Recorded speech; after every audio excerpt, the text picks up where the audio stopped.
Hold up to! Akin ang pera mo! Hindi mo pwedeng gawin sa akin to! Bakit? Hindi mo ba ako kilala? Isa akong politiko. Ha? Kung ganun, akin ang pera namin!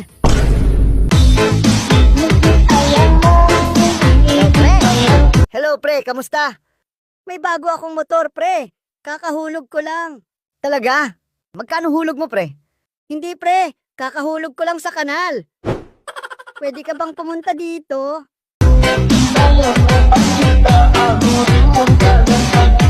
Are you in position?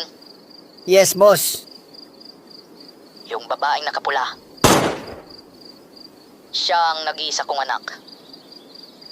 Protektahan mo siya sa lahat ng panahon. Understood?